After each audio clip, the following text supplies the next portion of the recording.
Carlos Orlando Pardo, un escritor de tiempo completo y horas extras. Los invito al lugar favorito de mi casa, que es mi estudio. Bueno, esencialmente mi mamá, que venía de una familia de artistas, comenzó a enseñarnos poemas desde muy temprano, y cuando nos portábamos mal nos ponían, por ejemplo, a aprendernos de memoria el primer capítulo del Quijote o las primeras 2 páginas. Entonces mi hermano y yo, mi hermano es escritor, nos dedicamos siempre a cometer pilatunas para que nos castigaran de esa manera, porque gozábamos demasiado leyendo esos libros, y eso nos parecía como un mundo fabuloso, casi como de encanto.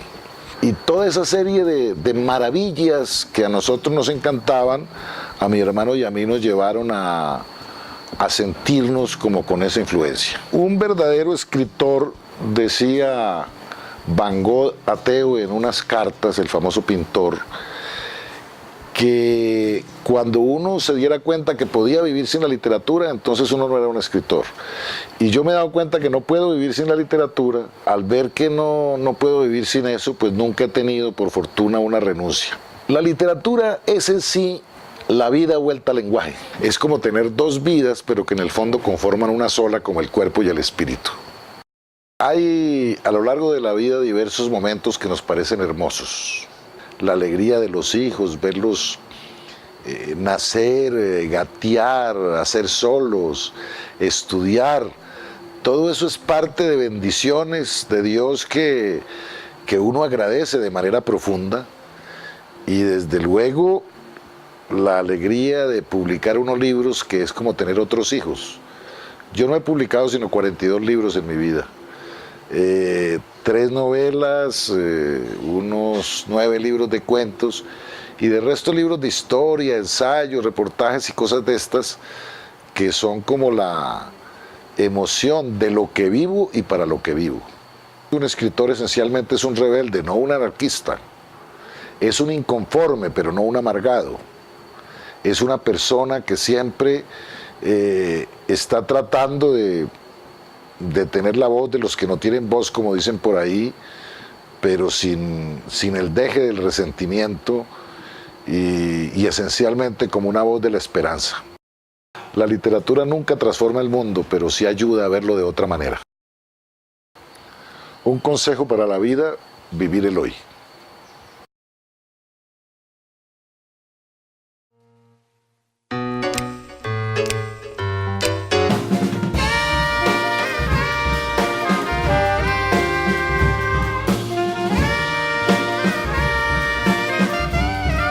Soy psicólogo, acabo de egresar el semestre pasado. Llevo más o menos 5 años perteneciendo al grupo de tertulia, de literatura, el grupo acá de la universidad. Unos 3 años con Relata, que es el taller de escritura creativa, que ese sí es a nivel nacional porque existen talleres por todo el país. Trabajo con esto del cuento y las publicaciones prácticamente desde que estoy en Relata, porque ahí es donde he aprendido. Las publicaciones empezaron a darse como al año de estar en el taller. Yo escribo cuentos porque, bueno, ha sido la entrada a la escritura. Eso de entrar que escribiendo una novela, creo que eso es bastante difícil. Me imagino que habrá gente que lo ha hecho. Pero la extensión de la novela es larguísima como para uno decir, hice una novela, venga, la revisamos, y que te digan, eso estaba malísimo, o quema eso, y volver a empezar.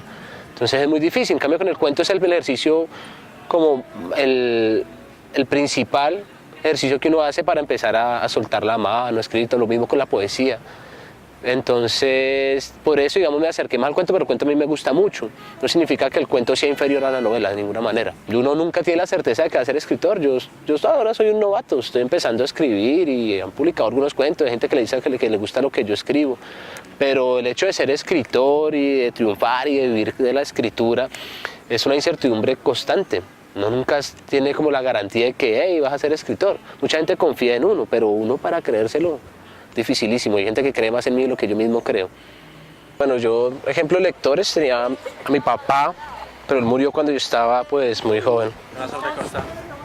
Y mi mamá es profesora, de pequeño me leía bastante, mucha literatura infantil, lo que ella conocía.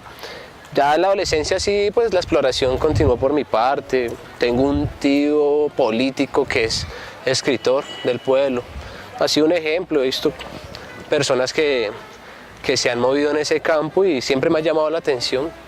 Yo me río de muchas cosas a través de los cuentos, me burlo de muchas situaciones, me burlo de sentimientos. Siempre juego con lo absurdo, con lo que produce risa. Tengo la intención de ser jocoso en cada uno de los escritos. En esta universidad, un taller como literatura es algo que cambia la vida de muchas personas, no solo la mía. Haberme encontrado con la profesora Marta Fajardo, haber encontrado el taller, haber encontrado tantas personas dentro de ese taller que saben tantas cosas y de las que uno puede aprender muchísimo, fue algo que me determinó a mí. Y ese espacio no se hubiera dado fuera de la universidad, se dio aquí. Es un lugar sorprendente porque la tertulia continúa. Claro que creo que la literatura puede transformar el mundo. Es más, tengo mucha fe en eso y espero que lo haga. La literatura tiene el poder de cambiar a las personas, de mostrarles mundos que no conocen, de hacerlos pensar, de hacerlos ver, de quitarles vendas de los ojos. Bueno, y pues gracias. Yo sé que soy un escritor pequeño, pero agradezco que hayan tenido pues, la gentileza de tenerme en cuenta.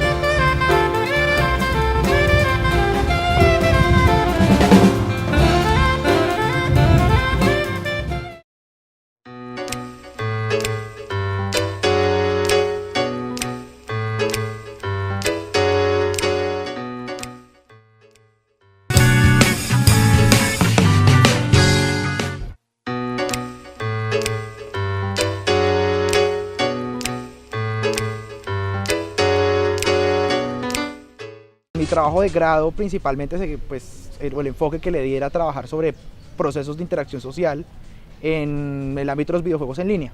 Bueno, el principal reto de la investigación fue caracterizar el videojuego, un videojuego o un espacio virtual como un lugar antropológico. Un lugar antropológico es un concepto que propone Marc Augé y dice que es un espacio que se caracteriza principalmente por tener principio de sentido para sus habitantes y principio de inteligibilidad para el que lo observa, el investigador en este caso.